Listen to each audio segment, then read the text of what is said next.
today.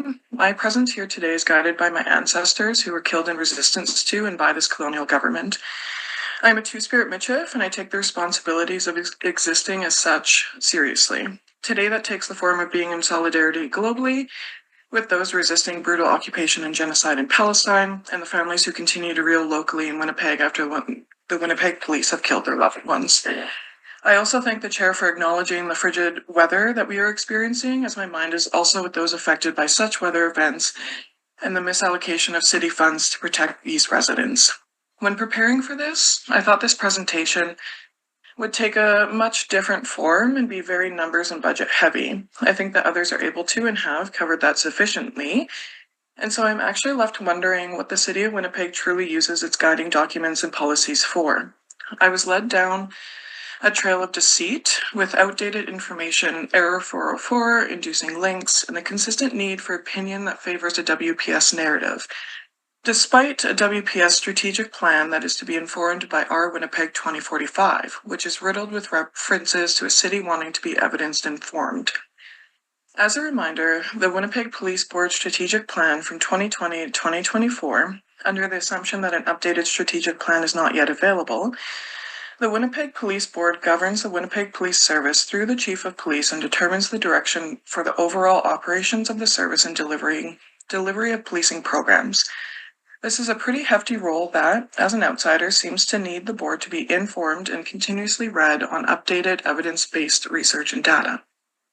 Unfortunately, the Winnipeg Police Service does not lead the capital cities in Canada on data released to the public that shows budgetary compliance or breakdowns with the operations and delivery of policing services.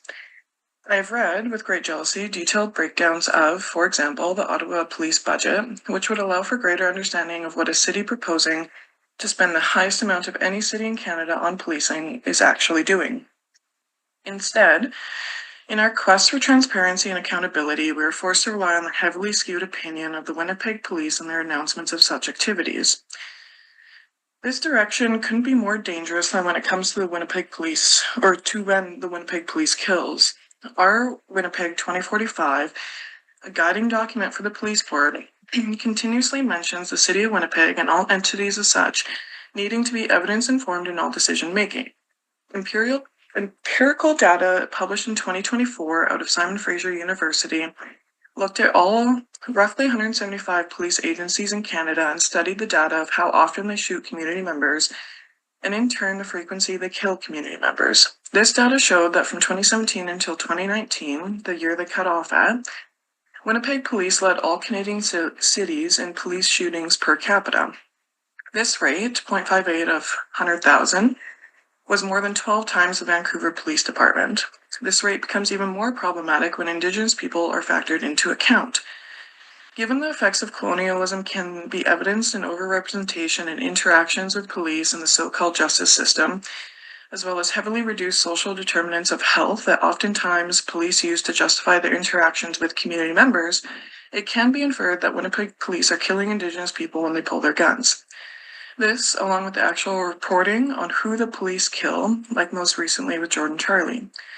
This connection is important when considering above a human shouldn't kill other humans approach, and especially those who are given special powers and take an oath to protect, that the Our Winnipeg 2045 plan calls for Winnipeg to be, and I quote, a healthy city that supports the provision of basic needs, social determinants of health, and human rights through equitable access to food, water, housing, income, employment, transportation, recreation, literacy, and social inclusion. These needs are best addressed through effective cross-sector collaboration, promoting good physical and mental health for all. End quote. The last line leads to another interesting part to pull from the board's strategic plan, cross-sector collaboration. The WPS and the board both cite this in their plans as being important. However, if I can opine, in my experience from the last several years, I haven't worked at or with an organization that doesn't have a police policy in place, many of which require that cops are not allowed in their spaces, or there cannot be any uniformed cops if there is. Given that these are frontline services that have had a great enough need to enact these policies, how is it that the board plans to direct the police on making these collaborations when the organizations don't want them in their spaces because they keep killing their clients. If the service wants collaboration to reduce demand on police service, don't those services need to be funded adequately to do the actual work of helping reducing rates of so-called crime? And if there's only one pot of money from the city, it seems that there's a leak. I would like to cite one last report out of the University of Toronto in regards to all the above and the budget that you folks are here to discuss today. It shows that there is no correlation between higher police budgets and reduced crime rates. Given that Winnipeg has the highest portion of its budget directed to policing community members in Canada at over 26%, and its own statistics show that so-called crime has not decreased, doesn't make sense to continue to give money to a propaganda machine. In these same statistics, Winnipeg led the nation with the strongest negative correlation between the crime severity index and police funding, suggesting that what we are doing is not working.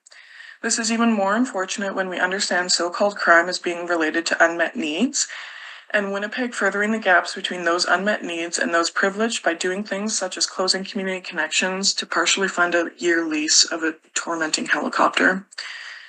I don't know that the chair or the mayor is willing to consider the facts of their budget allocations, but I sure do hope that the civilians who sit on this board are. In the simplest terms, the City of Winnipeg will continue to fund the discriminatory killings of its own community members, the ones that our Winnipeg 2045 seems to be improving lives for, if it continues to increase funding for a department with no repercussions for its actions. The facts are there if you should so choose to read them. Thank you. Thank you. Are there any questions of board members?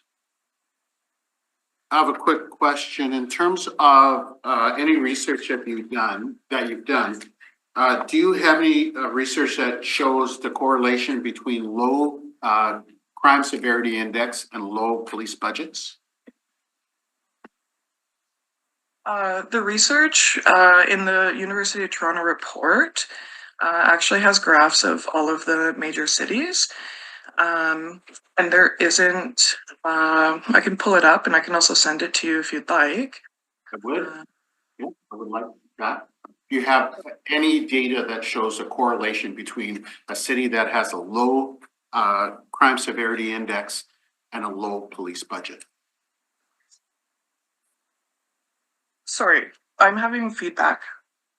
Again, if you have any data that shows the correlation between a major municipal city that has a low crime severity index and correspondingly a low police budget.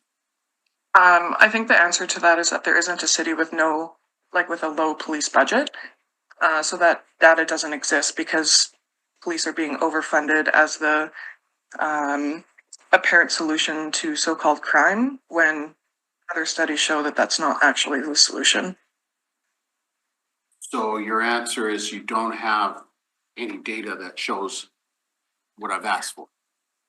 You can't have data that shows that because there is no low police budget. Police are continuously being overfunded in every major city, and it's not reducing crime. Like, that's what the data shows. There is no low police budget. Okay, you made an argument that states that Winnipeg has a high crime severity index and is funded at a higher rate. Yes. Okay, so what you're saying then is that there's no instances of showing a city that has a police budget that is in line with its population and also has a low crime severity index. I'm saying that the data suggests from the report out of the University of Toronto shows that cities are continuously overfunding the police as a response to trying to reduce crime rates, and it's not working. That's what the data shows. That's what the researchers have pulled from every municipal, like every major municipal city. I didn't make the data. I'm citing the data out of the University of Toronto. This was a 2023 report. They're the researchers. I'm citing their data. All right, well, thank you. If you can send me whatever information you have, that'd be great. Sure, I can send both reports that I cited. And my contact information is online. Thank you. All right, thank you. Any other questions, board members? Okay, thank you for your presentation today.